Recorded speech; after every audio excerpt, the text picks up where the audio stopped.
공론화위원회를 거칩니다. 2만 명에게 3차례 전화 설문을 하고 시민 참여단도 두어 2박 3일간의 학습, 토론을 거친 후 역시 찬반 설문을 하게 됩니다. 정부 정책을 놓고 이런 전례 없는 실험을 하는 이유는 국가 에너지 정책이 근본적으로 바뀔 수 있기 때문이죠. 이 과정에서 많은 논점이 등장하겠죠. 특히 비용 문제가 가장 먼저 많이 다뤄질 겁니다. 원전의 전기 생산 단가와 재생에너지의 생산 단가가 비교되고 재생에너지의 단가가 몇 년 이내에 얼마나 저렴해질 것인가를 두고 갑론을박이 있을 겁니다. 노무현 정부 시절 전시작전권 환수 문제를 놓고 찬반 양론이 격렬하게 부딪힌 적이 있습니다. 당시 반대론자의 주장 골자가 그랬습니다. 전시작전권을 우리가 행사하려면 군 전력을 강화해야 해서 로켓 구매에 얼마, 전투기에 얼마, 구축함에 얼마, 잠수함에 얼마가 든다. 그러니까 미군에게 전시작전권을 주는 것이 더 싸게 먹힌다. 이후 보수정권은 전시작전권 전환을 연기하면서 같은 논리를 세웠습니다. 전환을 연기하는 것이 국방비 절감에 도움이 된다. 어떤 나라가 돈을 아낀다고 자기 나라 군대의 지휘권을 다른 나라에 넘기나요? 돈이 싸게 먹힌다고 자국민들에게 목숨을 걸고 전장에 나가라 명령하는 권한을 다른 나라에 주자는 발상을 아무렇지도 않게 하는 사고방식. 원전에 관한 제대로 된 논의의 출발은 바로 이 천박하고 부끄러운 사고방식부터 넘어서야 가능합니다. 국가 미래가 걸린 일에 돈보다 중요한 거 당연히 있죠. 김어준 생각이었습니다.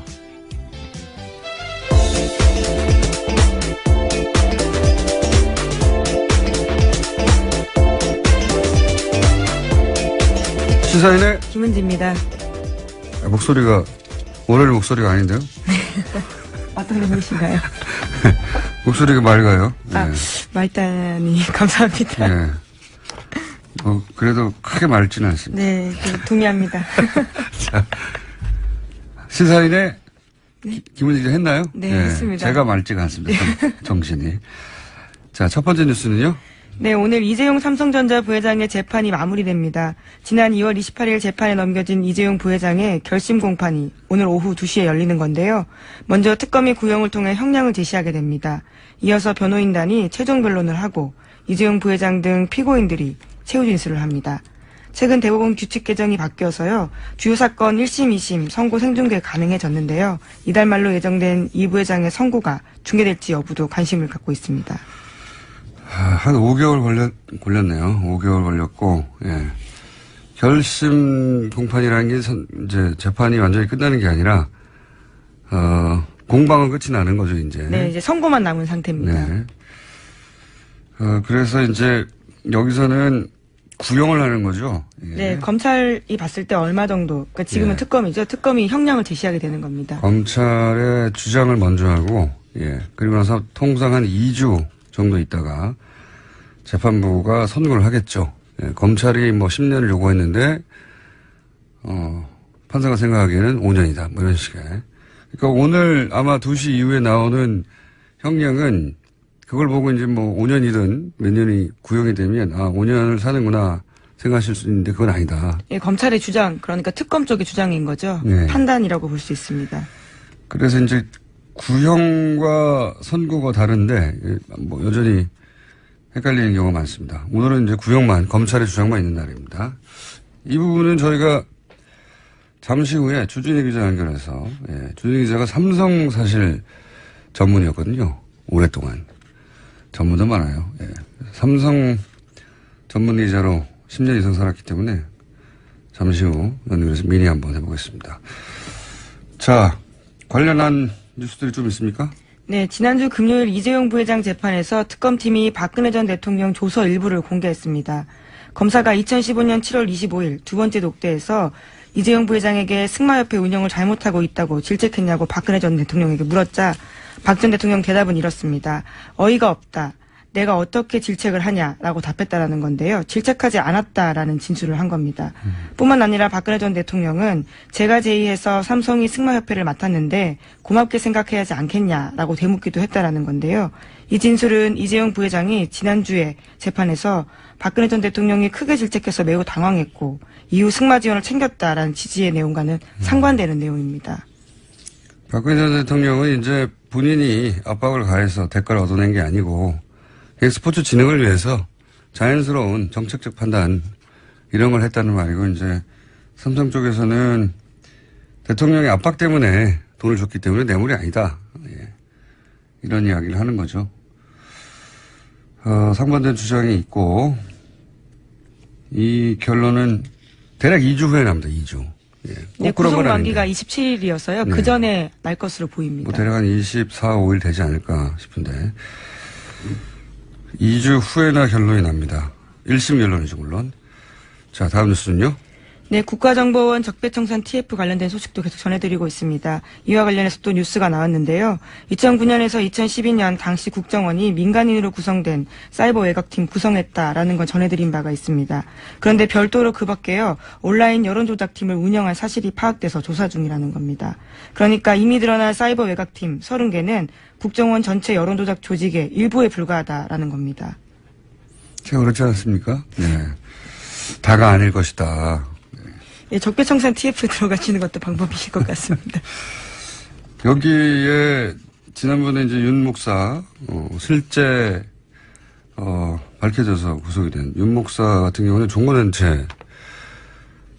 종교단체 일부도 여기에 참여한 것으로 알고 있고 또 나름 지명도 있는 소위 농객이라고 불리던 보수 농객이라고 불리던 사람들 또는 뭐 보수 인사들 그러니까 이제 일반인들 직업을 가진 일반인들이 아르바이트로 잠시 한 수준의 3,500여 명 정도라고 1차로 밝힌 인원 이외에 별도의 조직이 있을 것이다. 네, 그렇게 조사하고 있다라는 겁니다. 파악하고요.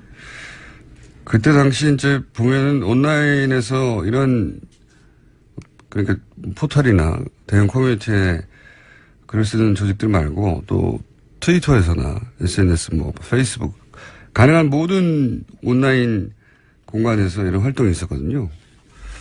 그러니까 뭐 그리고 여러 레벨에서 그냥 단순한 댓글 혹은 뭐 포털에서 댓글뿐만 아니라 아예 스스로 글을 창작해내는 수위에서도 있었기 때문에 저는 대단히 광범위한 왜냐하면 이 온라인 여론을 조작하는 팀 자체가 커졌어요 당시에.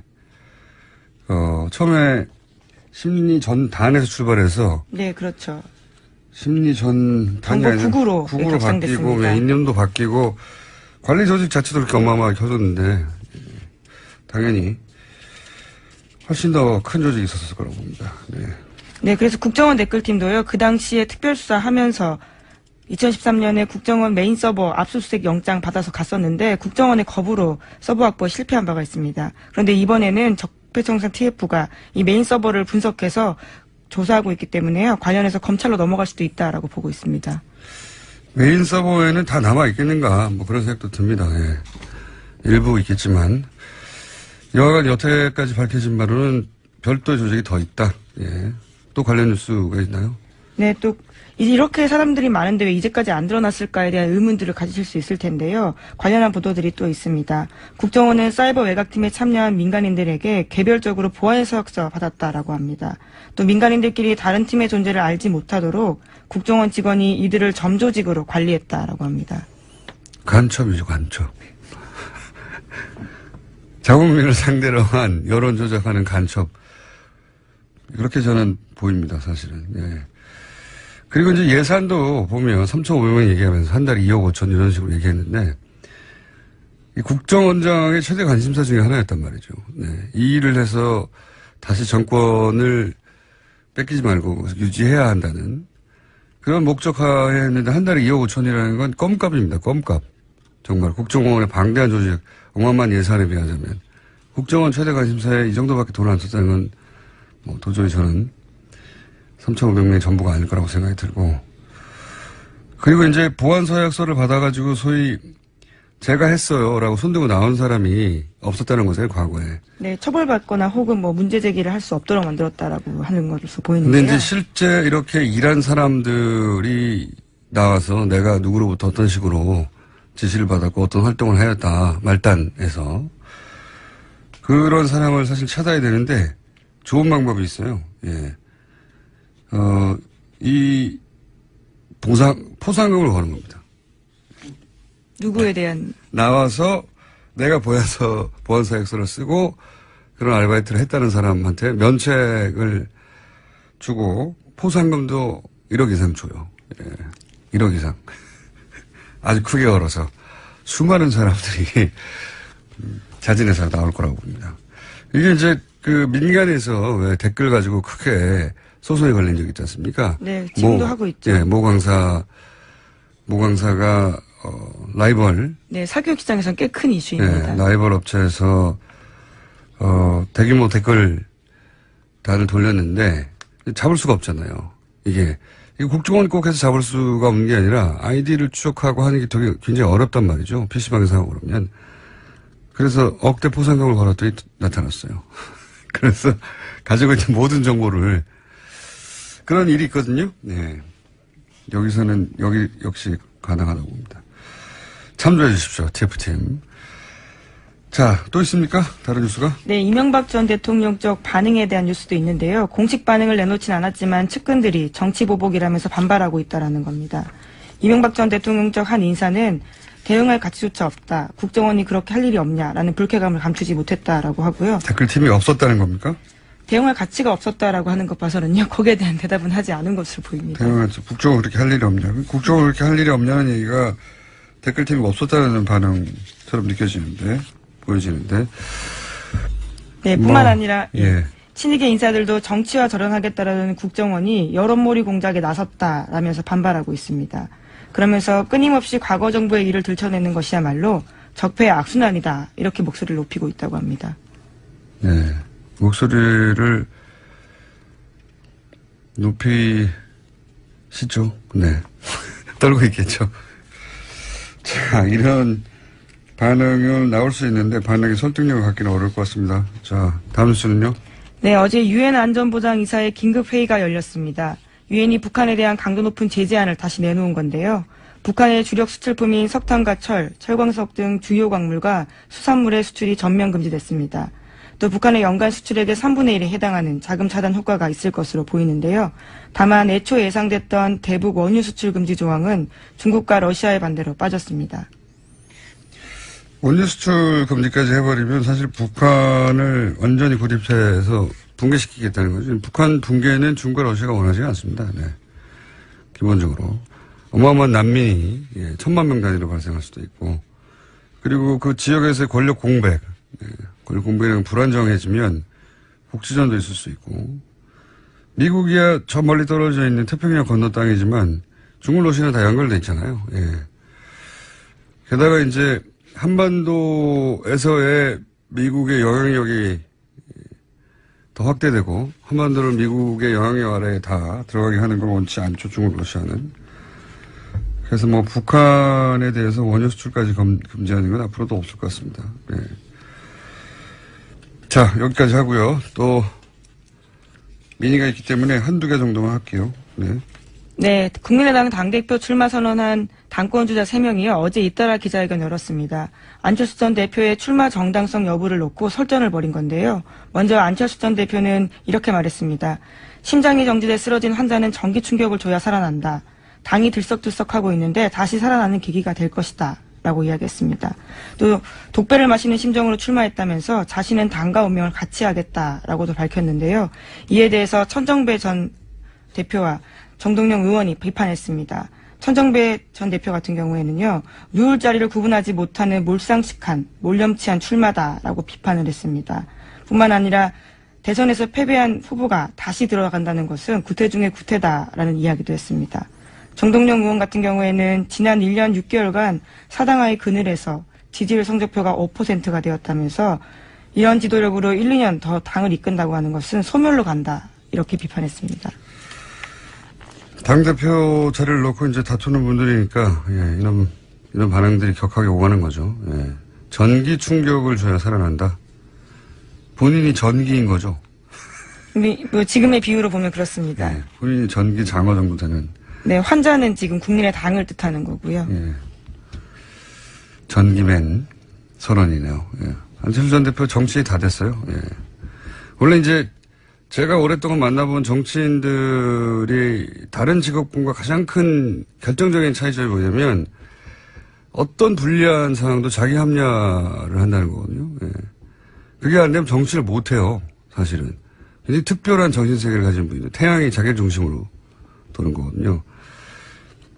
안철수 대표의 출마는 국민의당 태양은 나를 중심으로 돈다는 선언이죠. 예. 전기맨으로서. 여기까지 하고, 왜냐하면 저희가 또 이상돈 의원을 연결할 거기 때문에. 자, 민의로 준비한 주진우 기자. 아까 얘기한 삼성 관련해서 연결해 보시죠. 삼성 이재용 부회장 5개월간 재판이 오늘 2시에 결심 공판을 끝으로 이제 마무리가 되는 거죠. 삼성과 특검, 네, 오랫동안 취재해온 주진우 기자 연결해서 이재용 부회장의 뇌물공여 재판 요약해서 좀 짚어보겠습니다. 주진우 기자. 안녕하십니까. 네. 어색한 주진우 기자 연결됐습니다. 자. 네. 구속만기가 8월 27일이고, 통상 2주 후에 선고가 나오니까 대략 24, 25 선고가 되겠죠? 네. 제가 이제 물어보고 싶은 건 오랜 시간 삼성을 취재해왔는데, 삼성 취재원도 꽤 있는 걸 알아요. 이번 재판 네. 관련해서 삼성이 크게 중간에 당황하거나 한 적이 있습니까? 그런 순간들? 문영표 전 장관이 그 실형을 받았을 때 놀랐고요. 네. 그리고 청와대에서 캐비넷에서 문건이 나왔을 때 놀랐습니다. 근데 가장 크게 놀란 것은 정유라가 법정에 나와서 이재용 부회장에 반하는 진술을 했을 때였습니다. 그때 삼성 측과 그리고 최순실 측에서 불출석 사유서를 내고 그리고 막으려고 사람을 동원하기도 했었거든요. 그런데 정유라가 등장했을 때 삼성은 패닉이었습니다. 지난번 인터뷰 때 이제 정유라 얘기 나와서 하는 얘기인데, 마지막 질문 중에 하나가 돈 문제하고 관련이 있냐고 했을 때, 돈 문제와 관련이 있다고 해도 크게 이상할 것이 없다, 이렇게 얘기를 했었는데, 혹시 이후에 정유라가 왜 그때 나왔냐, 혹은 뭐 돈 문제와 관련이 있느냐, 없느냐, 밝혀진 게 추가적으로 있습니까? 지금 최순실과 정유라가 연락을 끊고 있어요. 그리고 다른 관계도 이어지지 않고 있습니다. 그래서 지금 최순실, 정유라, 그리고 장시호까지 모두 마유회를 가고 있다고 봐도 되는데요. 각자의 이익에 따라서 움직입니다. 그러니까 경제적 이유가 가장 클 거라고 봐도 뭐 무방한데요. 지금 돈 문제나 그런 문제가 지금 상태에서는 별 문제가 없이 그냥 수면 아래로 가라앉았는데 언제든 다시 떠오를 겁니다. 그 문제로. 특검 가서 정유라 씨가 돈 문제가 있다 이런 걸 밝힌 건 없습니까? 비슷한 얘기를 하긴 했으나 그게 뭐 핵심 쟁점은 아니었습니다. 특검에 가서 돈 문제가 뭔가 있긴 있다는 말을 하긴 했다. 예. 네. 가족 간에. 그리고 이 뇌물죄, 특히 재벌이 연루된 뇌물죄 경우는 결정적 증거가 과거에도 안 나왔기 때문에 결국 포괄적 뇌물 수수라고 하는 법리가 나왔어요. 예. 이 재판 기간 중에 이재용 부회장의 불리한 진술 증거가 추가 나오는데 한번 정리를 해보자면 문영표 시형 나온 게 있고요. 네. 그리고 김종 전 차관의 진술도 있었죠. 대표적 진술이 뭐가 있었죠? 김종 차관이 이런 진술을 했습니다. 제가 2015년 7일 8월에 박상진, 그러니까 삼성 사장입니다. 박상진이 정유라 지원을 위해 독일로 출국할 무렵 박상진하고 통화했는데 박상진이 박근혜 대통령이 갑자기 이재용에게 정유라가 올림픽 나갈 수 있도록 지원해달라고 요청했다고 말해서 깜짝 놀랐던 기억이 있다. 결정적인 진술로 작용하고 있습니다. 정유라 이름이 직접 나와서 깜짝 놀랐다. 뭐 이런 얘기 했었죠. 그렇죠. 예. 정유라를 도와달라고 했어요. 예. 그리고 정유라가 특검에 와서 진술한 내용 중에 혹은 뭐 법정에서 진술한 내용 중에 특별히 불리한 내용은 뭐가 있었습니까? 삼성에. 이재용 부회장 측은 최순실 씨가 독일에서 말들을 사고 교환하고 이런 거에 대해서 전혀 삼성은 몰랐다고 얘기했는데 정유라 씨가 법정에 나와서 삼성이 말 세탁 관련해서 그 과정을 몰랐을 리가 없다. 다 알고 있었다. 이렇게 얘기했습니다. 그래서 굉장히 난처해졌습니다. 청와대 문건 나온 것 중에 혹시 법정에 제출됐거나 한 것 중에 이 언론이 제대로 보도되지 않았는데 불리한 내용은 또 뭐가 있었습니까? 캐비넷에서 나온 문서 이름이 아예 삼성 경영권 승계 지원이라는 자필 메모였고요. 그래서 청와대가 얼마나 도와주고 있는지 정확하게 써 있습니다. 그거 말고는 지금 보도되지 않은 것 중에 장충기 미래전략실 차장의 문자 메시지가 있습니다. 문자 메시지요? 예, 빼도 박도 못할 스모킹건입니다. 사실 뇌물을 주고 인증샷 찍지 않지 않습니까? 그래서 직접 증거, 결정적인 증거는 없습니다, 사실. 근데 정황상 증거를 다 따져야 되는데 이번 뇌물 사건처럼 증거가 많은 경우가 드뭅니다. 재벌 관련해서는 이 정도면 굉장히 많이 나온 거라고 얘기들 하는데, 자. 네.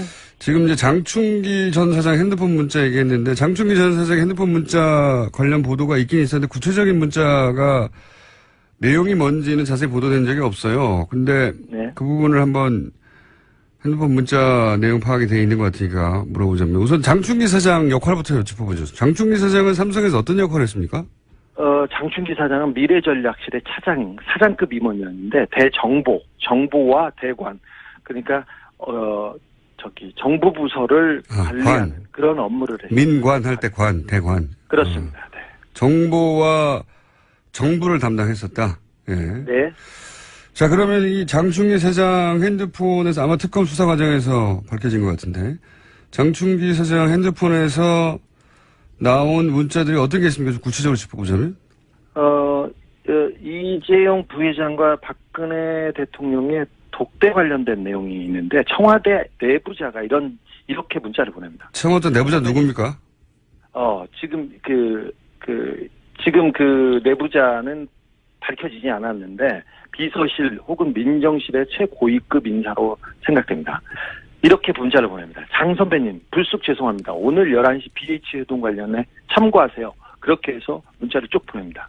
그리고 다른 분이 아무래도 지금 VIP가 가장 중요한 게 노동개혁이니까 그에 대한 협조를 밝히면 좋아할 것 같습니다. 이렇게 얘기를 하고 대통령 휴가에 대해서 얘기합니다. 사실 2015년 7월 25일에 그 대통령한테 보고된 삼성 말씀 자료가 있는데 그 내용에 이 문자가 다 포함되어 있습니다. 그러니까 이 코치대로 얘기했다고 할 수도 있죠. 그리고 지금 얘기한 거는 청와대 내부의 고위 관계자가 삼성의 장충기 사장한테 대통령 독대를 할 때 요런 점들을 참고해라. 네. 라고 문자를 미리 보내서 코치를 했다는 거죠. 네. 그렇죠. 청와대가. 정확하게 그대로 그래서 그 독대 때 그 내용이 다뤄졌습니다. 그러니까 이 얘기를 할 수 있는 사람들이 몇 명 없는데 민정수석실 고위층 아니면 경제수석실 고위층 아니면 비서실장 이 정도인데 누가 보냈는지는 밝혀지지 않았습니다. 그리고 청와대 내에서 간 문자고 이것은. 예. 네. 그리고 국정원 기조실장. 사실 기조실장은 국정원의 내부 살림을 하고 인사를 총괄하는 2인자라고 볼 수 있는 그런 사람인데 이분이 계속해서 장충기 그러니까 삼성의 정보 보고를 해왔습니다. 어떤 문자를 했습니까? 엘리엇이라는 그 회사가 나와서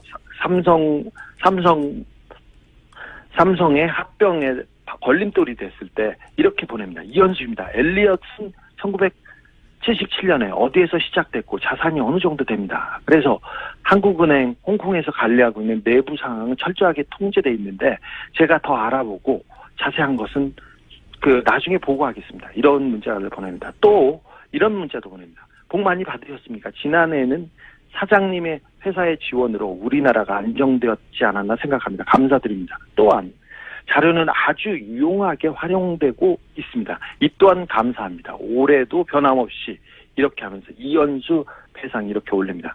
그러니까 정보 보고를 받고 있고 국정으로부터 국정기조실장이 삼성 사장 미전실 사장에게 정보 보고를 했다는 거죠. 네. 정보 보고를 했고 또 정보를 받아서 그 국정원에서 활용하고 있다는 게 보입니다.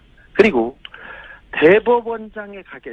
대법관에 가겠다는 한 후보자가 장 차장한테 이런 문자를 보내기도 합니다. 하창우 대한변협회장이 거품을 누르고 저를 비토하여 2시간 경론을 벌이다가 저와 진보 측 변호사를 패키지로 낙마시키는 걸로 봉합된다고 합니다. 그러면서 자기 상황을 계속해서 보고하는데 대법관이 되려는 사람이 삼성의 눈치를 보고 있는 게 적나라하게 나옵니다. 그러니까 대법관 되려는 사람이 미전실 사장한테 자신의 인사와 관련해가지고 여러 가지 청탁 문자를 보냈다? 네, 그렇습니다. 검찰 예. 그리고 예상치 못하는 거네. 예. 사실 삼성이 검찰 고위직과 법관 고위직 인사를 한다고 알려져 있습니다. 그런데 그런 모습이 그런 상황이 적나라하게 나옵니다. 하나만 더 보겠습니다. 임채진 전 검찰총장 기억하시죠? 예. 네, 이분이 이렇게 문자를 보냅니다. 임채진이네. 그동안 건강하게 잘 지내셨는가? 이번 토요일 미팅 계획대로 예정돼 있지? 그러면서 자기 사위 날더러 꼭 좀 갈 수 있도록 자네에게 부탁해달라고 하네 그려. 그러면서 인사청탁을 합니다. 뭐라고요? 어디를 갈 수 있게 꼭 부탁한다고요? 인도에 예. 인도의 한 자리를 원합니다. 해외 근무를 원할 때 원래 원하는데 자기 사회에 인사청탁을 하는데 사위가 어디서 근무했는데요? 삼성에서 근무합니다. 아하. 삼성에서 근무합니다. 그리고 인사청탁을 하거나 청탁을 하는 게 이런 검찰 관에 있는 사람뿐만 아니라 매경도 이렇게 청탁을 하고 보고도 하는데 매경이요? 언론사요? 예. 네, 언론사 간부 매경의 간부가 이렇게 문자를 보냅니다. 존경하시는 실 차장님, 어제 감사했습니다. 면세점 관련해서는 땡땡땡과 상의해서 보고 매경이 어떻게 해야 삼성의 면세점 사업을 도와줄 수 있을지를 구체적으로 알려주셨으면 좋겠다고 합니다. 김땡땡 올림 매경의 고위 간부입니다. 매경의 고위 간부가 삼성에게 삼성을 위해서 어떻게 기사를 써야 할지를 알려달라고 삼성 미전실 사장한테 문자를 보냈다는 거죠? 네, 그렇습니다. 최근에 대단하네요. 삼성 관련 재판에서 경제신문들 있지 않습니까? 머니투데이를 필두로 경제신문들이 다 나서서 재판이 불안하다. 이거 증거도 없다. 그러면서 계속해서 보도를 하고 여론조성을 합니다. 예. 그걸 가지고 계속해서 법원을 압박하고 있는데 이게 다 이런 네트워크 때문에 그렇습니다. 그렇다고 추정됩니다. 예. 네네. 청와대에서 장충기 사장한테 민정수석실, 비서실장 모든 인사를 관여하는데 내부에서 그 인사 정보를 계속해서 보고하고 있었습니다. 삼성이 이 정도입니다. 그러면 삼성에서 이제 최순실의 존재를 몰랐다고 이제 주장하고 있지 않습니까? 그 영향력을 처음에 몰랐다가 나중에 알았다 하는데 이 정도 영향력, 정보력이면 이 주장은 말이 안 되지 않나요? 몰랐다고 하는 건 말이 안 되죠. 사실 한화 김승현 회장의 아들이 특검에 나왔었죠. 그때 폭행 사건으로 구속되어 있었어요. 근데 김승현 회장의 아들은 승마 선수였고 정유라와 함께 금메달을 따기도 했죠. 아시안 게임에서. 그 사람이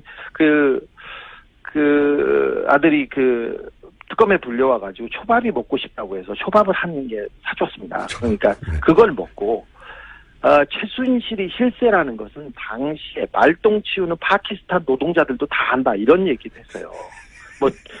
그러니까 말 타는 사람은 삼성을 몰랐을 수도 없죠. 그랬는데 미전실이 우리나라 정보를 파악해서 주물럭주물럭합니다. 청와대 정보나 국정원 정보보다 삼성 정보가 더 정확하다는 얘기가 세간에 있지 않습니까? 그래서 이런 얘기가 나오는 건데 미전실 사장의 영향력이 이 정도입니다. 그래서 우리 사회를 이렇게 주무르고 있습니다. 그래서 다 알고 있었어요. 사실 그리고 독일 프랑크푸르트에 삼성 유럽 본부가 있는데 거기에 있는 삼성 양혜경 사장이라는 분이 최순실의 뒤를 오래전부터 봐줬다고 여러 차례 증언이 나오고 있습니다. 그래서 삼성이 먼저 최순실의 존재를 알고 승마협회를 접수해서 이 최순실 뒤를 지원해야 된다. 최순실을 독점해야 된다. 하면서 먼저 움직였다고 보는 게 지금 상황에서는 훨씬 더 자연스럽다고 봅니다. 최순실을 독점해야 한다. 예. 혹시 이 특검은 이제 이런 문자나 지금 공개한 문자 몇 개 있지만 공개하지 않은 문자나 또는 여러 가지 정보가 더 많이 있을 텐데 특검이 수사를 하고 나서 이 삼성과 이재용 부회장에 대해서 뭐라고 표현합니까? 지금 최순실을 독점한다고 하고 이야기 하길래 내가 묻는 건데. 네네. 특검을 법적인 걸 묻는 게 아니라 수사를 하면서 받은 인상 뭐 이런 게 있을 거 아닙니까? 네. 특검 검사들하고 특별히 최순실과 정유라를 취재했던 검사들 사이에 이런 얘기가 있어요. 특검 초기에는 박근혜가 대통령인 줄 알았는데 최순실이 대통령이었다 이렇게 생각했다. 그런데 막판에 삼성 수사를 해봤더니 우리나라의 대통령은 이재용이었고 장충기가 비서실장이었다 이렇게 얘기합니다. 그런 정도로 비유한다. 네, 그렇습니다. 삼성 뇌물 공여 사건에 관해서는 그렇다는 얘기겠죠. 네, 그렇습니다. 그러니까 삼성이 국가 권력과 대등하게 딜을 했다 이렇게 파악하나 보죠? 그렇죠. 사실상 삼성이 국가를 지배하고 있었고요. 우리 전체 사회를 주물렀다. 청와대도 국정원도 삼성 아래에 있었고, 아래에 있거나 대등했고, 그 다음에 검찰과 법원에서 삼성한테 인사청탁을 합니다. 그냥 언론은 그냥 애완견 수준이었고요. 그걸 보면 우리나라가 삼성공화국이었구나. 알겠습니다. 네. 생각했다고. 삼성을 오래 취재하다 보니 인터뷰하면 점점 감정이 올라오는 것 같은데. 마지막 질문인데. 아니라 삼성을 제가 좀 정확하게 알고 있어요. 알겠어요. 다른 사람에 비해. 특검. 알잖아. 마지막 질문인데 특검이 몇 년 구형할 것 같아요? 내 얘기를 한번 해보세요. 오늘 구형할 것 같은데 어제 밤까지도 경론을 벌이면서 회의를 했습니다. 사실 이재용 부회장한테 적용된 혐의 중에 가장 핵심은 뇌물공여인데 뇌물공여는 법정형이 5년형 이하예요. 그러니까 큰 범죄는 아닙니다. 이재용 부회장이 다른 죄보다 말이죠. 그런데 가장 무거운 것은 재산을 국외로 도피한 혐의인데 50억 이상을 도피했으면 10년 이상 징역이 나와야 됩니다. 무기징역까지 선고할 수 있고요. 그 다음에 횡령죄도 지금 가볍지 않은데 50억 이상이기 때문에 무기 또는 5년 이상의 징역이 나와야 됩니다. 이 밖에 이재용 부회장이 국회에서 위증했죠. 1년 이상 징역입니다. 이걸 따져보면 세게 때리면 17년, 20년을 때릴 수 있고 약하다 하면 10년 정도 때릴 수 있는데 삼성을 지금까지 약하게 때려왔던 검찰의 관행을 전임자들을 어느 정도 고려해야 하기 때문에 저는 15년 예상합니다. 12년에서 15년 구형할 걸로. 알겠습니다. 2시 이후에 밝혀지겠죠. 오늘 여기까지 하겠습니다. 네. 감사합니다. 지금까지 시사인의 주진우 기자였습니다. 자, 김은지 기자도 안녕. 네, 저희 장충기 전 사장 문자는 이번 주 발행되는 시사인에서 확인할 수 있습니다. 더 자세하게요. 뉴스공장에 다 얘기했기 때문에 안 사볼 거예요. 훨씬 더 자세합니다. 네, 예, 감사합니다. 예. 안철수 전 대표의 당대표 출마 선언에 대한 국민의당 내부 반응 이상돈 의원 통해 들어보겠습니다. 국민의당 이상돈 의원 전화 연결되어 있습니다. 안녕하세요. 네, 안녕하십니까? 네, 여러 차례 저희가 인터뷰 요청드렸는데 오늘 해서 연결이 됐습니다. 네, 그렇습니다. 네. 다음에는 꼭 스튜디오에 한번 나와주시고요. 반갑습니다. 어제 당대표 출마 반대하는 의원들과 함께 심야회동을 하셨다고 알고 있는데 어떤 이야기가 오갔습니까? 심야까지는 안 되고 밤 9시에 만나서 그런 얘기를 했습니다. 이미 보도에 나온 그대로입니다. 그대로고 안철수 전 대표가 당대표에 나와서는 안 된다. 하는 데에서 의견을 모았죠. 무엇보다 그 원인은 뭐냐. 이번 전당대회는 임시 전당대회다 말이죠. 박지원 의원이 대표직을 내놨죠. 대선 패배 책임을 지고 그래서 하는 것인데 대선 패배에 대한 책임을 볼 것 같으면 박지원 전 대표보다 10배, 100배나 많은 안철수 전 대표가 대표직 나오겠다는 것은 이건 어불성설이다. 그런 데 대해서 의견 일치를 모았습니다. 네. 지금 출마를 반대하시는 의원들이 당내에 몇 분이나 됩니까? 당직자들은 의견 표명, 공개적인 표명은 이제 삼가하게 있지만은 포함은 절반을 훌쩍 넘는다고 보고 있습니다. 당 전체를 보자면 절반을 넘는다. 의원들 중에 거꾸로 그러면 출마를 찬성하시는 분도 있습니까? 적극적으로 그 지지를 처음부터 말했던 의원은 사실 이원주 의원 한 사람뿐이었고 또 이제 자신이 생각하기에 안철수 전 대표 때문에 국회의원이 됐다고 생각하는 몇 사람들은 그래도 도와되지 않느냐 이렇게 보고 있는데 저는 참 그런 거 우습다고 봅니다. 국회의원이 되면은 그 헌법 기관인데 자기가 독자적인 판단을 해야지 나는 안 대표 때문에 국회의원 됐으니까 뭘 해도 도와야 된다. 그건 우습다고 생각합니다. 이게 이제 80년대 외국 사례이긴 한데 선거 낙선의 충격이 가족 중 일원이 사망했을 때 충격이 버금간다 이런 연구가 있거든요. 그러니까 낙선 충격이 대단하다는 건데 저는 이제 이 전체 최근의 상황 중에 가장 이상한 대목이 안철수 전 대표는 그런 충격이 거의 없는 것처럼 보이거든요. 의원님이 보시기에 어떻습니까? 네, 충격이 거의 없죠. 거의 없는 게 아주 없죠. 대선 끝나고 나서 뭐 하루 이틀 후에 자기가 다음에 대통령 선거 나오면 50% 넘는 득표를 된다고 그러지 않았습니까? 네, 그런 말 했죠. 네, 그 정상적이 아니라는 걸 보여주는 거죠. 이런 말, 노사모 같은 조직이 없어 패배했다거나, 뭐, 결선 투표제가 도입됐더라면 이번에 본인 일이 했을 수도 있다, 이런 발언도 했어요. 그러니까, 본인 대선 패배의 원인을 본인이 아니라 다른 데서 찾는 걸 보니까, 대선의 패배를 있는 그대로 받아들이지 못하고 있는 걸까요? 그게 이제 어떤 언론이 쓴 대로 인지 부조화다 이렇게 얘기를 하는데 좀 상식에 벗어난 거죠. 그래도 안철수 전 대표가 국민들한테 좀 남아있는 좋은 이미지가 뭐 깨끗한 정치를 상징한다든가 뭐 겸손함 이런 게 있었는데 그런 건 다 없어졌고 남아있는 것은 인지 부조화, 터무니없는 나르시즘, 뭐 이런 거밖에 남아있지 않는 것 같습니다. 불행한 일입니다. 안철수 전 대표가 이제 출마 명부로 내세운 것 중에 하나가 109명의 원외위원장들의 강력한 요구가 있었다. 근데 이제 여기도 잡음이 좀 있어요. 본인은 당대표 출마 지지 선언을 해서 서명한 게 아니다. 이런 위원장들도 있는데 이 사태 파악이 됐나요? 전후 사정이? 네, 아직은 뭐 정확히 파악은 안 돼 있으면 저는 뭐 대충 심증이 있죠. 그 얘기가 좀 공론화된 게 제가 그 인터뷰에서 얘기해서 이제 네, 드러났죠. 처음 네, 저는 뭐 지난번 총선이나 이런 거간에 좀 지방의 그 원외위원장 사정을 뭐 굉장히 많이 아는 사람이죠. 100명씩 나올 수가 없습니다.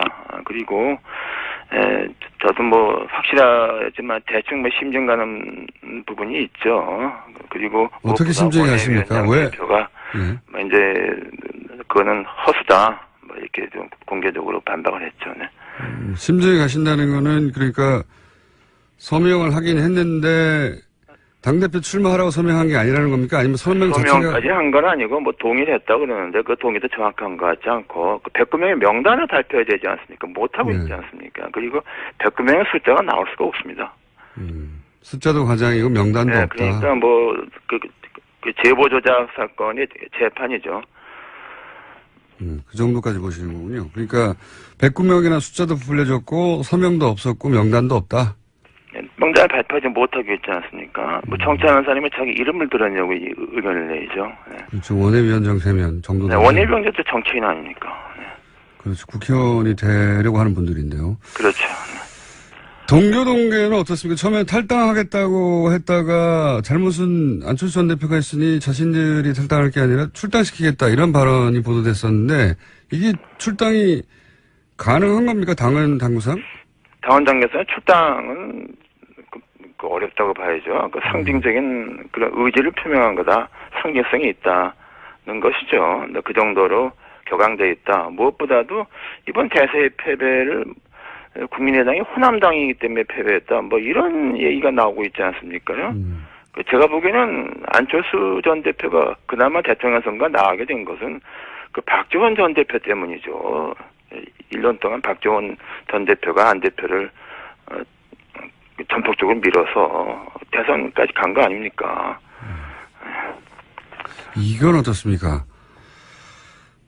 지금 이제 물론 이것도 다 분석인데 언론들이 잘 이해가 안 가니까 이런저런 분석을 내놓습니다. 그러니까 당을 이제 호남 의원들이 다 장악을 해버리면 본인의 안철수 전 대표 본인의 입지가 사라질 것 같아서 그래서 출마했다 이런 분석이 있는데요. 뭐 그런 해석도 가능하다고 보는데요. 사실은 뭐 안철수 전 대표의 입지가 지금 뭐 앞으로 있겠습니까? 솔직히 말씀드려서 이제 뭐 지난번 대선 토론 때 이미 다 드러났지 않습니까? 이미 저는 그렇게 봅니다. 굉장히 야박하게 평가하시는군요. 그럼 이런 표현들은 어떻습니까? 극중주의라든가 뭐 전기 충격에 의해서 당이 지금 주목을 다시 받고 있다든가 또 뭐 안중근 의사를 비한다든가. 아니, 그거 좀 뭐 표현 같은 거 예. 뭐 이렇게 신경 쓸 필요가 없습니다. 뭐 좀 심하게 말하면은 혹시 뭐 영어 단어에 뭐 불시시라는 영어 단어 있지 않습니까? 그 정도밖에 안 되는 거고 그게 뭐 비중을 둘 필요가 없습니다. 말이 안 되는 얘기죠. 네. 굉장히 화가 나신 것 같은데. 그러면 진짜 이유는 뭘까요? 이제 국민의당 소멸 때문에 나왔다. 뭐 호남 의원들에 대한 당 장악을 우려했기 때문이다. 지방선거에서 공천권을 활용하려 쓰려고 한다. 뭐 등등 이제 이해가 안 가니까 여러 언론이 여러 방식으로 이유를 분석하고 있는데 의원님이 보시기에는 진짜 이유가 뭐라고 보십니까? 그냥 진짜 이유는 이해가 안 되는 거죠. 그 어떤 언론이 뭐 이른바 인지 부조화증에 빠졌다. 뭐 그게 정확한 분석이라고 봐야 되는 거죠. 뭐 그거 외에는 답이 없습니다. 매우 대통령 선거 끝나고 나서 그 다음 날 내가 다음에 나가면 50% 넘어도 된다고 말하는 사람은 그 이해가 됩니까? 그 이해 안 됩니다. 제가 대통령 선거 지난번 끝나고 2012년 그해 가을에 문재인 대통령이 저하고 한 2번 저녁을 초대한 적이 있는데 제가 느끼기에 그 10월 달인데도 불구하고 문재인 대통령은 그 당시 대선 후유증에 아직 그 굉장히 가위 눌린 같은 상태에 있는 걸 제가 느꼈어요. 그게 정상입니다. 그렇죠. 그런 과정을 거쳐야 다음에 정치적으로 재개하는 거죠. 그렇긴 한데 보통 뭐 통상 큰 선거에서 지고 나면 뭐 지지자들은 울고 당사자들은 미안해하고 그러면서 한 1, 2년 정치활동하지 않다가 네. 스스로 그게 정상이죠. 네, 패배 원인을 곱씹고 뭐 그런 게 통상인데 대선 직후부터 노사모 조직을 찾고 그런 게 이상하긴 했습니다만 그게 쭉 이어지는 것 같기도 합니다. 지금 상황에서 그런데 출마는 말릴 수 없을 것 같은데 출마하게 되면 결국 그래도 안철수 전 대표가 직전에 대선 후보였고 하니까 당선될 가능성이 높지 않겠습니까? 아니, 그거는 일단에 그 정동영 의원과 천정배 의원의 거취를 봐야 된다고 봅니다. 참고 삼아서 저는 뭐 정동영 의원이나 그 천정배 의원이 당대표 되는 거를 뭐 반대하는 것도 아니지만 지지하는 것도 아닙니다. 다만 문제는 당이 이렇게 한 사람의 일종의 나르시즘에 흔들려서는 이게 안 돼, 공당이 아니다. 이런 생각이고요. 그래서 일단은 그 정동영 의원과 천정배 의원이 오늘 내일 며칠 동안에 그 두 사람의 결심을 일단 봐야 됩니다. 그건 누가 말할 수 없고 본인의 결심이죠. 과연 단일화를 나갈 것인가, 단일화를 말씀하시는 무산시킬 것인가, 단일화할 것인가, 뭐 이걸 저간 그 두 사람의 결심을 봐야 됩니다. 네.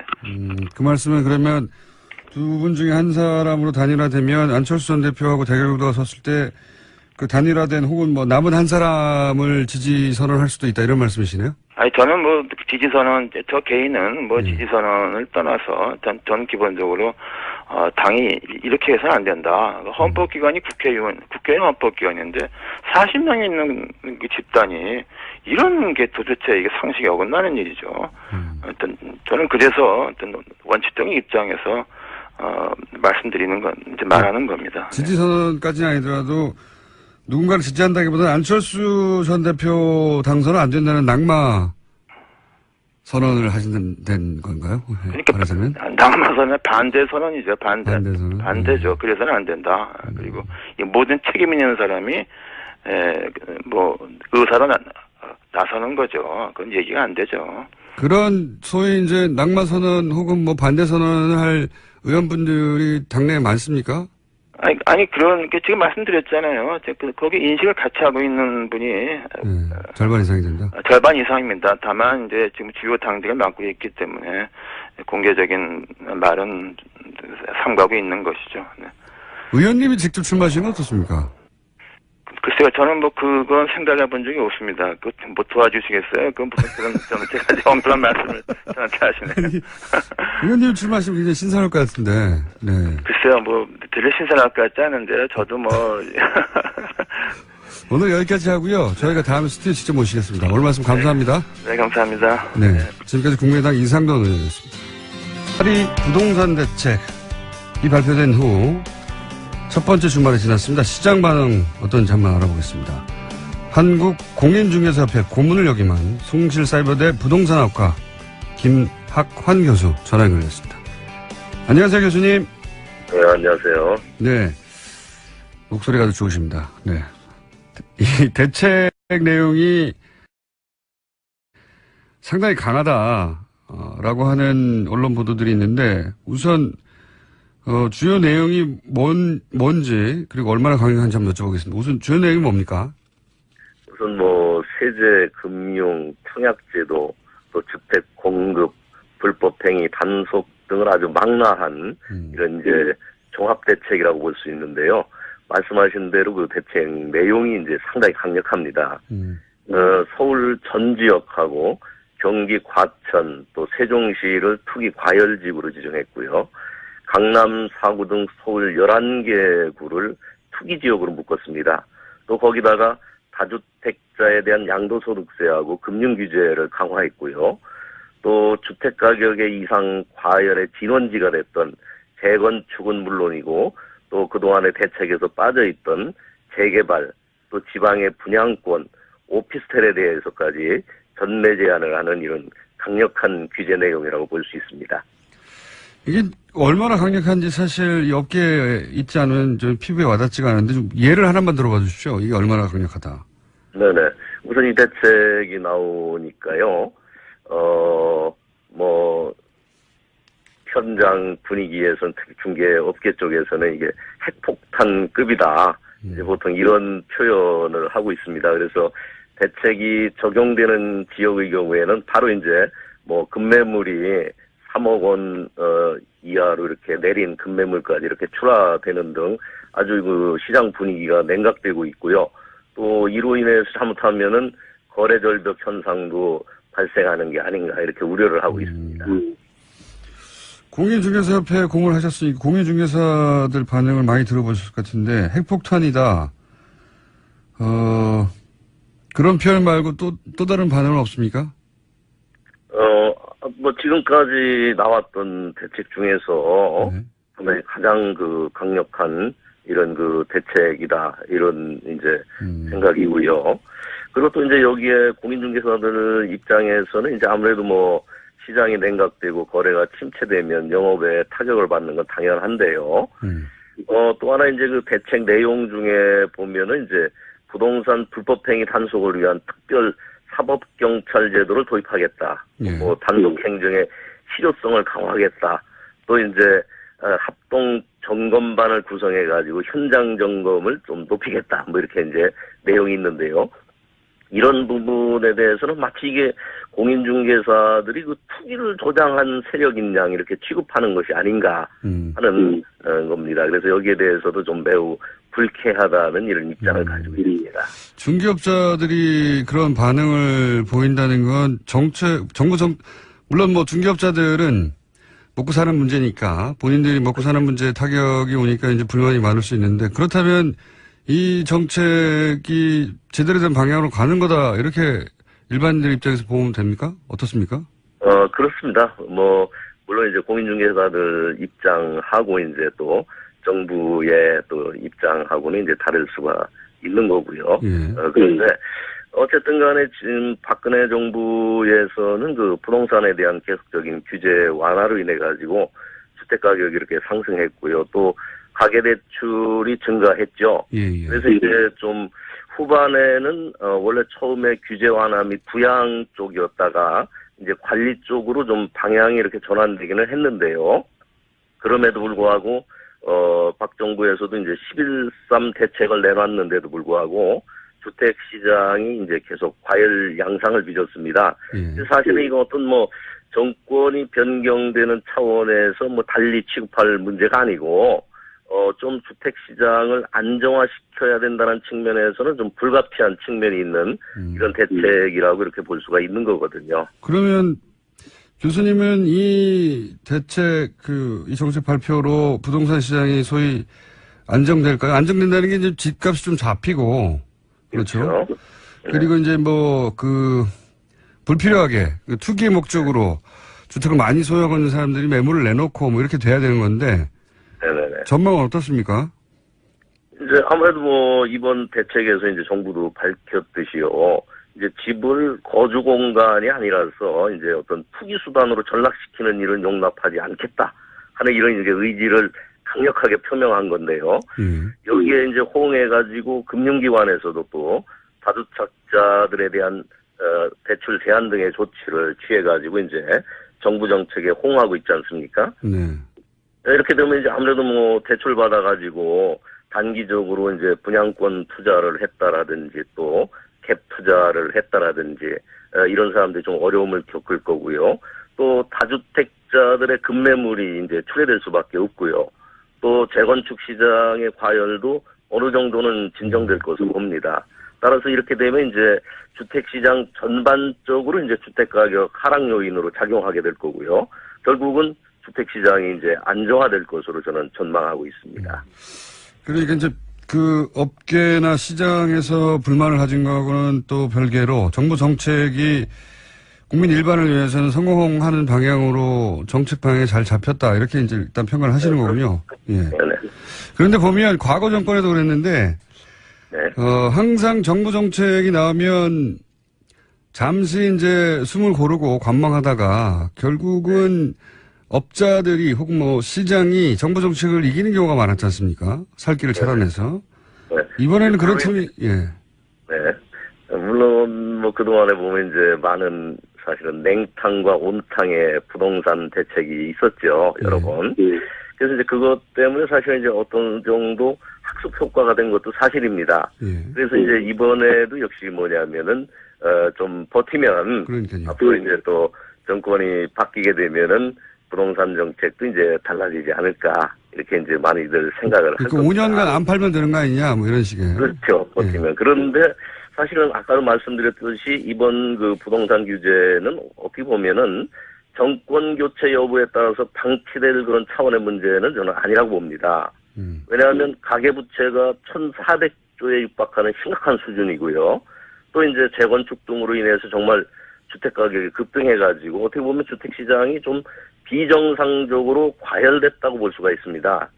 따라서 그 정상적인 정부라고 하면은 규제를 할 수밖에 없는 상황으로 악화된 게 아닌가 저는 이렇게 생각이 되고요.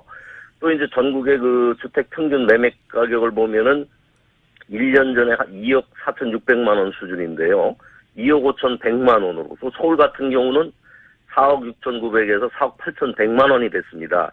이렇게 되면 정말 서민들 입장에서는 내 집 마련하기가 어렵거든요. 그렇죠. 물론 이제 그동안에 주택 공급을 많이 확대를 했는데요. 그러나 보급률이 100%를 넘지만은 실제 그 자가 보유율이나 점유율을 보면은 60% 수준에 불과하거든요. 그래서 이런 상황이 지속된다고 한다면 아마 다음 정부에서도 저는 부동산 정책의 어떤 그 규제라는 방향을 이게 크게 전환하는 것은 좀 쉽지 않을 것으로 저는 생각합니다. 그러니까 집은 이미 사실 충분하거든요. 한 가구당 전 국민이 집 한 채씩 갖출 수 있는 집이 보급률로는 그렇죠. 예, 네. 공급이 됐는데도 불구하고 절반 가까이 있는 집이 없는 거 아니겠습니까? 예. 그렇습니다. 이 상황을 바꾸려고 하는 건데, 이런 건 어떻습니까? 그, 뭐, 분당, 일산, 이런 지역처럼 이번에 지정 안 된 지역, 그 지역이 오히려 가격이 올라가가지고, 네. 결국은 뭐, 또, 이 정책이 실패로 연기가 되는 게 아니냐, 이런 이야기도 있는데요. 네. 물론 이제 일시적으로는 뭐 대책에 적용을 받지 않는 지역에는 이제 풍선 효과가 보통 나타날 수 있거든요. 예. 그래서 이번에도 보면 그 일부 비적용 대상 지역에 주택 청약 경쟁률이 치솟기도 했습니다. 네네. 근데 사실 이번에 정부가 발표한 건 어떤 부동산 정책의 큰 흐름이거든요. 또 이제 이로 인해서 만약에 그 수도권의 주택 시장이 위축되게 되면 아무래도 지방 등도 영향을 이렇게 받게 될 거고요. 그리고 또 시장을 이제 지금 잘 모니터링을 하고 있기 때문에 만약에 조금 이상 징후가 되면은 투기 과열 지구나 조정 대상 지역 등을 이렇게 확대해서 핀셋 규제를 할 수 있거든요. 그래서 그런 틀에서 보게 되면은 저는 풍선 효과로 인한 부작용은 그렇게 크지 않을 것으로 생각합니다. 이 정부의 정책 자체가 지금 말씀하신 방향으로 일관되기 때문에 다른 지역이 혹시 그런 증상을 보이면 바로 또 규제가 들어갈 것이다. 그렇습니다. 예. 그렇군요. 그러면 지금 교수님이 보시기에 1가구 다 주택자다. 그러면 5년을 버틴다는 생각을 할 게 아니라 내년 4월까지 유예기간을 뒀으니 하루라도 빨리 팔아야 된다 이렇게 보십니까? 아무래도 저는 좀 양도소득세 부담이라든지요. 또 이제 경우에 따라서 이제 또 뭐 보유세도 강화될 소지도 가능성이 있기 때문에 이런 점을 고려한다면은 오히려 기회를 줄 때에 좀 다주택자 특히 어떤 자기 자금에 의하지 않고 대출을 받은 이런 경우에 있어서는 처분을 하는 것도 하나의 그 어떤 바람직한 방향이 아닐까 생각합니다. 한 가지만 더 여쭤보자면요. 이제 물론 이 정책도 너무 과하다고 하는 또 시장 중심으로 사고하시는 분들도 있지만 한편에서는 기왕 이렇게 이 방향을 잡은 이상 아예 다주택자들이 집을 소유하는 것이 뭐 여기서 다주택자라는 건 뭐 5채, 10채 이상씩 막 가지고 있는 분들이 있으니까 수십 채 이상도 있고 그런 분들이 집을 내놓을 수밖에 없도록 아예 보유세까지 강화해야 되는 거 아니냐 이런 주장이 있거든요. 이 주장에 대해서는 어떻게 보십니까? 전문가로. 이게 이제 보유세라는 건 사실은 이제 어떤 양도 등에 의해서 이제 이익이 실현됐는지, 또 이제 그게 좀 어떤 투기적인 일종의 그 보유인지, 이런 거를 사실은 구별을 안 하고서 보유하고 있다는 자체에 대해서 과세를 하는 거거든요. 근데 이게 보유세의 일종인 이제 그 종부세 같은 경우에, 심했죠. 과세 대상을 만약에 확대하게 되면은 잘못하면 진짜 하우스 푸어 등의 문제가 발생할 수도 있어요. 그래가지고 이게 좀 조세 저항이 심하게 되거든요. 그래서 이런 어떤 좀 보유세 카드라든가 이런 거는 좀 신중하게 검토가 돼야 되고요. 그리고 또 이번 대책이 이제 상당히 좀 종합적인 대책이고 강력한 것이기 때문에 좀 시장 상황을 좀 지켜보고서 만약에 이 대책으로 인해서 정책 효과가 뭐 충분히 난다면 더 강력한 카드까지 이렇게 한꺼번에 꺼내들 필요는 없지 않나 이런 생각입니다. 교수님 말씀은 이 정도 정책을 효과가 나면 보유세까지 갈 필요가 없고 거꾸로 얘기하면 이 정도 정책으로도 또다시 시장이 한동안 눈치를 보다가 과열되면 보유세도 고려할 수 있겠군요. 그렇습니다. 네네. 네. 한 가지만 더 여쭤볼게요. 마지막으로. 실소유자들이 이 정책으로 인해서 불이익을 당하거나 어려움을 겪을 수는 없을까요? 아무래도 실소유자 입장에서 이제 DTI, LTI 뭐 이런 규제에 의해서 조금 대출을 받아가지고 자기 자금이 이제 충분하지 않아가지고 내 집을 마련해야 되는 입장에서는 이제 좀 어려움을 겪을 수가 있고요. 그리고 또 이제 이번 대책에 보게 되면은 이제 1가구, 1주택자에 대한 양도세 비과세 요건 같은 것도. 2년 이상으로 바뀌었죠. 보유에서 이제 거주로 이렇게 바뀌었거든요.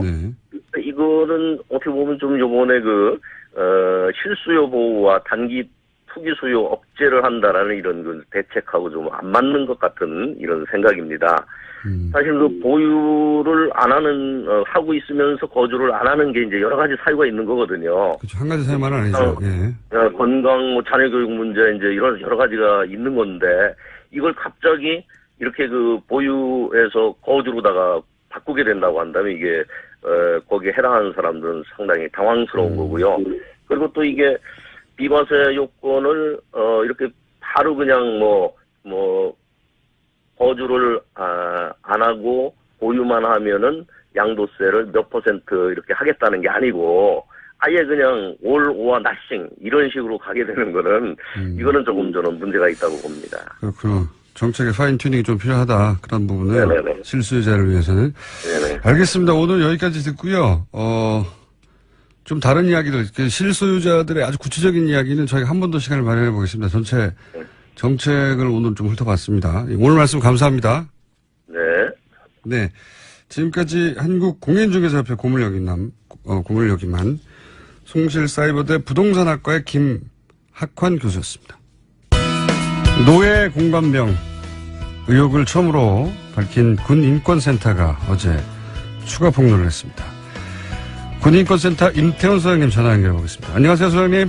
네, 안녕하십니까. 몇 가지 추가적으로 폭로된 내용이 있는데 우선 경계병을 농사병으로 썼다 이 내용이 어떤 겁니까? 네, 장군들은 신변보가 원칙이지 않습니까? 네. 뭐 주요 암살할 수 있는 어떤 그런 타겟이 될 수 있기 때문에 공간을 또 부대 안에 두는 것이고요. 네. 그것을 또 경계병들이 경계를 하게 되어 있습니다. 네. 그런데 본인의 임무인 경계병 임무를 시키지 않고 이 사람들은 이제 농사병으로 부린 거죠. 텃밭에서 이제 애호박이나 가지, 오이, 감자, 토마토 이런 것들 작물을 재배하게 하고 예. 온실에서는 쌈채소 이런 것들을 재배하게 했거든요. 그래서 매일 새벽 5시에 기상을 해서 텃밭에 나가서 사령관 부부가 먹을 만큼의 작물을 수확해서 공관병들에게 전달하는 업무를 했고요. 또 오리와 닭 등을 이제 키우면서 거기서 나오는 신선한 계란들을 이제 공급해주는 역할을 했습니다. 이런 행위 자체가 거의 안보와 안전에 구멍을 내는 셀프 이적 행위다 이렇게 볼 수 있죠. 그러니까 총을 들고 경계를 서야 될 병사들 텃밭에서 농사하는 데로 부렸다. 박찬주 육군대장이 부부가 네. 그런 얘기군요. 재밌네요. 그리고 병들에게 전자팔찌를 채웠다고 하는데 이건 어떤 내용입니까?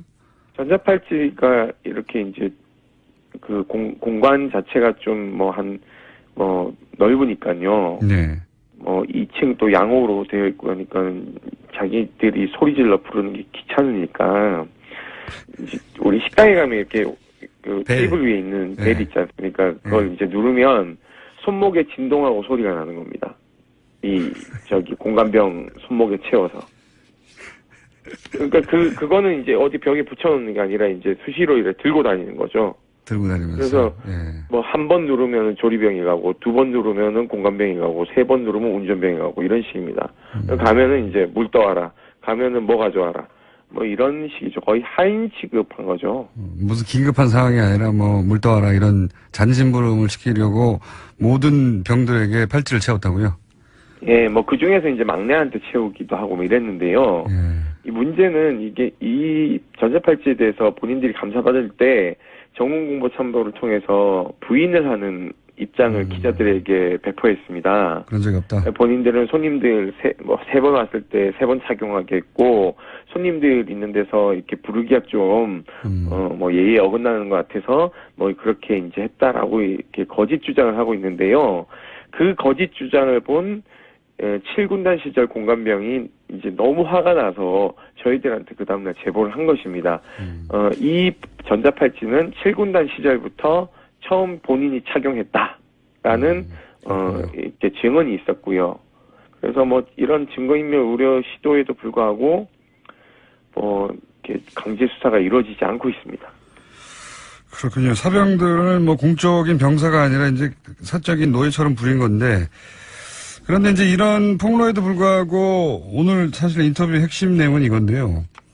군 검찰은 사실상 수사를 포기한 것과 마찬가지라고 처음으로 폭로한 군 인권센터에서 다시 한번 주장했거든요. 이런 식으로 하면 제대로 수사가 안 된다고.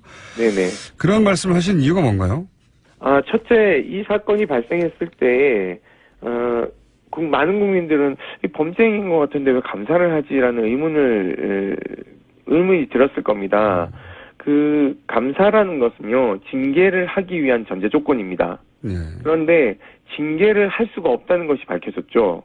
군인사법에 보면 징계위원회 개최 요건이 선임장교 3명으로 구성된 징계위원회를 열어야 되는데 이분이 넘버 3세요. 대장이니까요. 예, 그러니까 대장 중에서도 서열이 또 정해져 있습니다. 이분을 징계할 수 있는 징계권자는 합참의장과 육군참모총장밖에 없는 것이죠. 그러니까 한 명이 모자라는 겁니다. 이분보다 대장을 먼저 다신 분이 없는 거예요. 그러다 보니까 징계위원회 자체를 열 수가 없으니 이분은 내일 전역하시면 연금을 모두 다 가져가십니다.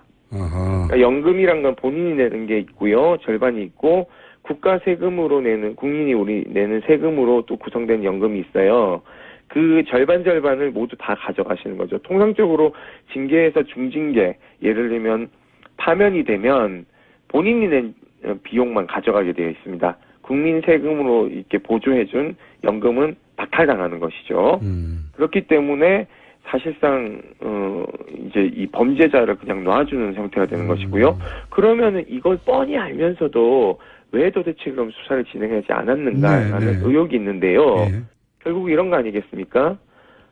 장군들이 사용하는 꽁짓돈의 용처, 이것이 다 발각될까봐 궁극적으로 430명이 되는 장군들의 꽁짓돈을 디펜스 해주기 위해서 국방부 검찰단장이 꼼수를 부린 것이다라는 게 거의 국방부 내나 군에 타다하게 퍼진 소문입니다. 왜냐하면 이분이 육사 출신이거든요.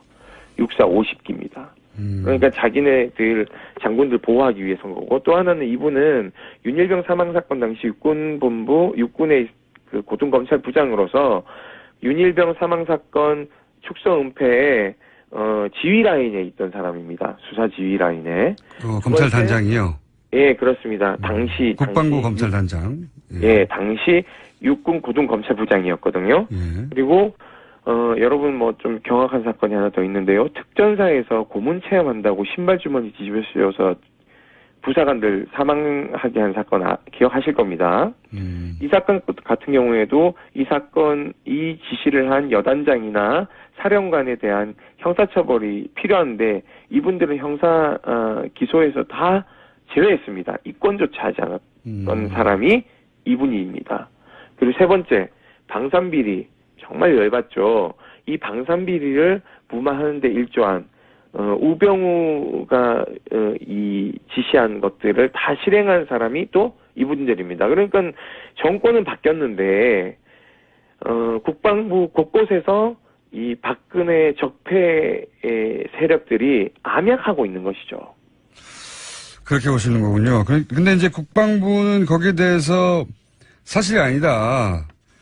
뭐 제대로 수사할 것이다, 감사할 것이다 이렇게 이제 반박 성명을 내긴 했는데, 네. 지금 그 소장님은 아까 말씀하셨듯이 3인으로 구성한 선임 장교가 없고 아예, 네.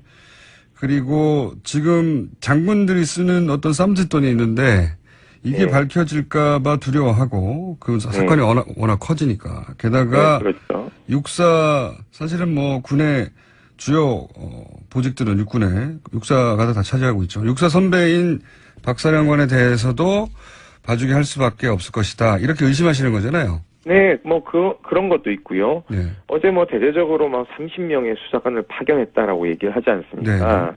그런데 왜 도대체 30명을 파견하는데 압수수색 영장 하나 들여보내지 않았을까요? 이거 매우 중요한 건데요. 칼잡이가요. 칼을 두고 수사를 하러 간다? 예를 들어서 우리 집에 수사관들이 들이닥쳤다고 생각해 보십시오. 얘가 문을 열어줄까요? 안 열어줄까요? 수사관이 문 열어줘야죠. 아니죠. 압수수색 영장이 없으면 문을 열어줄 필요가 없습니다.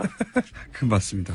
예. 그리고 문을 열어줬다 하더라도 영장이 없으면 옷장이나 이런 거 못 뒤집니다. 그냥 그렇죠. 제가 주는 차 한잔 마시고 집에 가셔야 돼요. 그렇죠. 자, 그러면 사성장군 앞에 가서 압수수색 영장 하나 없이 별 4개짜리 앞에 수사관들이 전부 계급이 있습니다. 그렇죠. 뭐 상사이거나 뭐 준이이거나 이래요. 네.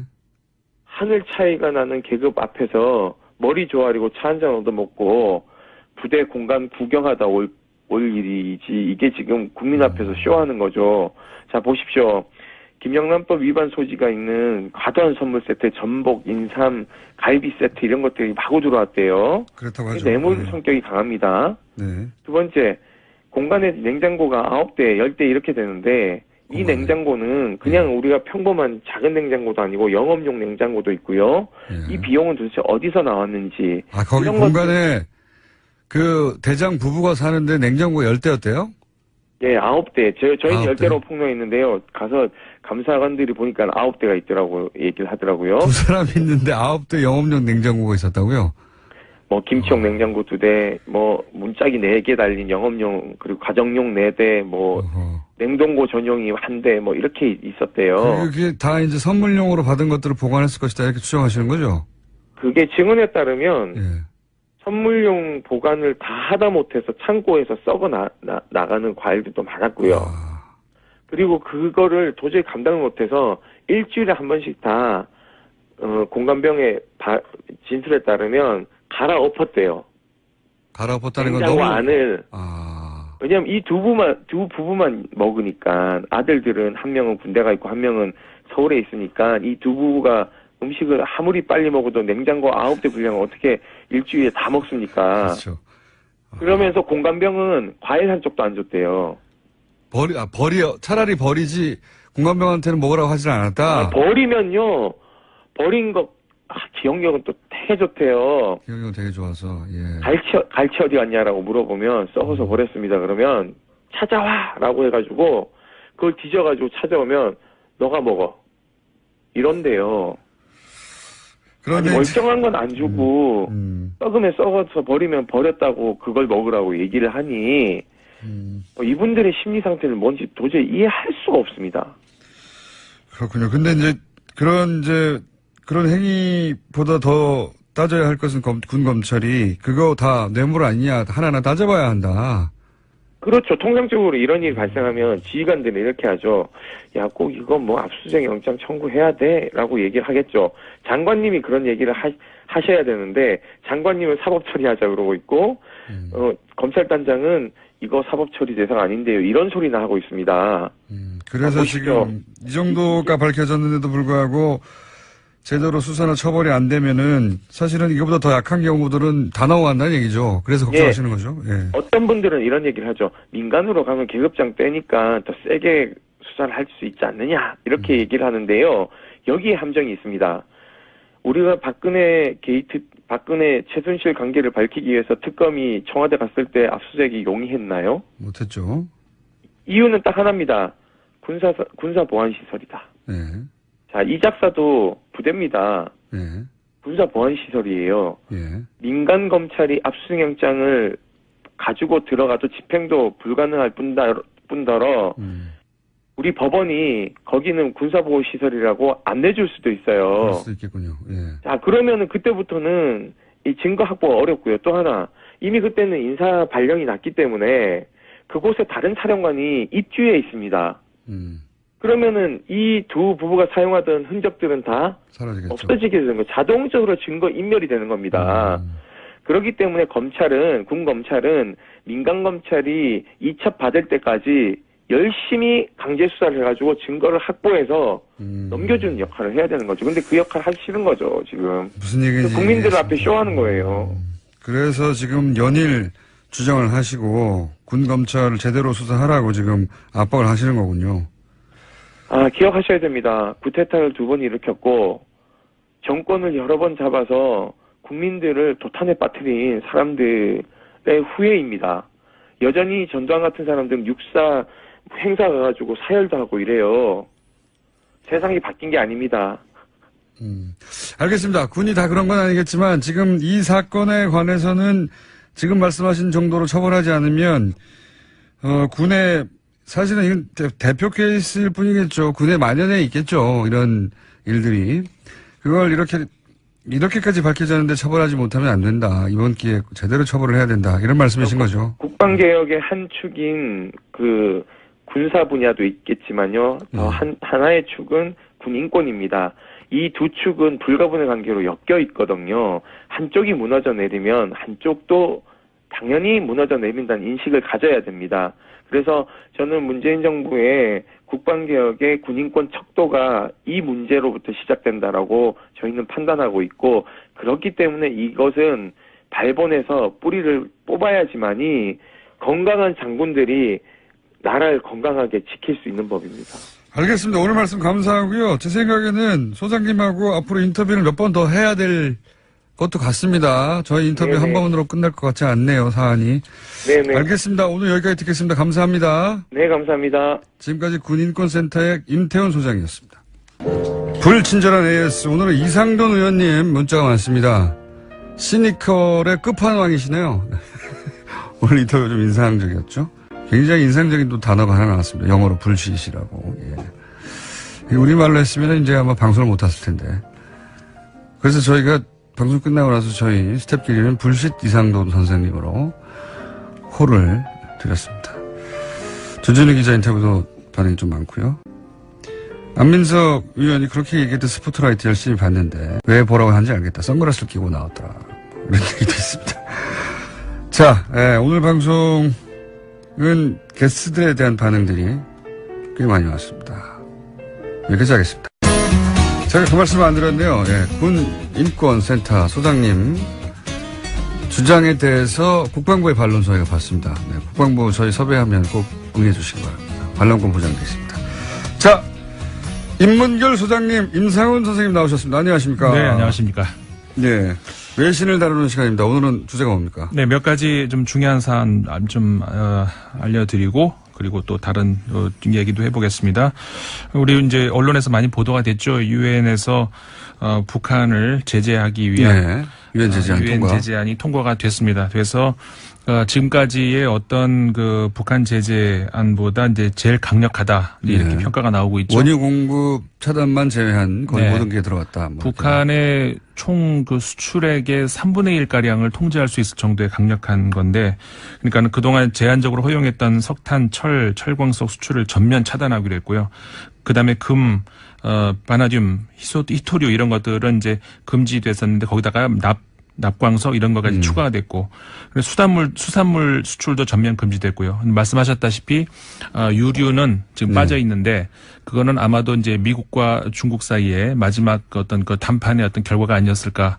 그러니까 중국이 그것만큼 양보를 못하겠다. 그렇죠. 그걸 빼버리면 뭐 석탄 시절로 돌아가라는 얘기고, 그렇다는 얘기는 북한이 무기도 운영을 못하고. 그렇죠. 이제 망하라는 얘기거든요. 중국 입장에서는 만약에 유류까지 금지를 한다 그러면 그것은 곧 그 붕괴로 이어질 것이다라고 판단을 하고 있는 것 같습니다. 난민이 대단히 발생할 것이다. 네. 뭐 지역이 무너질 것이다. 감당하기가 어려웠겠죠.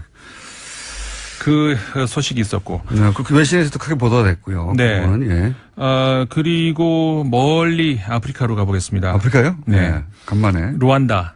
루안다. 대통령이 독재자라고 불리는 그 양반이 또 아주 높은 지지로 당선됐습니다. 그렇습니다. 그러니까는 사실 그 독재자들 중에서는 지금 현재도 그렇고 이제 역대 독재자들 중에서는 그나마 그래도 통치를 좀 제대로 했던 독재자가 있고 독재하는데 거기 통치까지 말아먹은 독재자가 있었고 이제 두 부류가 있죠. 근데 이제 이 17년 통치를 했는데 또 한 번 당선이 됐어요. 성공적인 독재였다라고. 카가메 대통령이 이제 사실 이렇게 뭐하러 대통령을 하나 싶을 정도로 왕을 하지.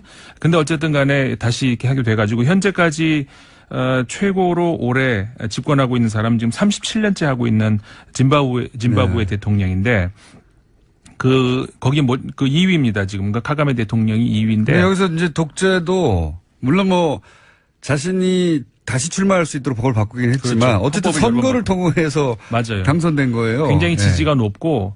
그럴 수밖에 없는 것이 사실 루안다 입장에서는 그 과거에 90년대에 굉장히 정말 그 국가가 붕괴될 정도의 어떤. 그렇죠. 내전이 있었죠. 제노사이드 있었고 굉장히 심각한 어떤 위기였는데 그런 것들을 그래도 이 대통령이 카가메 대통령이 많이 해결을 한 건 있어요. 그러다 보니까 이거에 어디냐. 그냥 그러니까요. 왕이다 생각하고 계속 뽑자 이렇게 하고 있는 소식이 이제 루안다 소식이 있고요. 그냥 독재자라고 부르면 안 될 것 같고요. 장기 집권하기 위해 노력하고 있긴 한데 그래서 자기가 법을 한 번인가 두 번인가 바꿨죠. 네, 헌법을 바꿨어요. 두 번 바꿨죠. 다시 재출마할 수 있도록. 네네. 근데 이제 이게 이 양반한테 바로 독재자로 바로 딱지를 붙일 수 없는 게 어쨌든 그런 다음에 국민투표를 해서 90몇 %로 선출됐다는 겁니다. 맞습니다. 선거를 통해서 하기 때문에 뭐 어떻게 방법은 없어요. 뭐 정상적으로 국민들이 뽑은 건 맞습니다.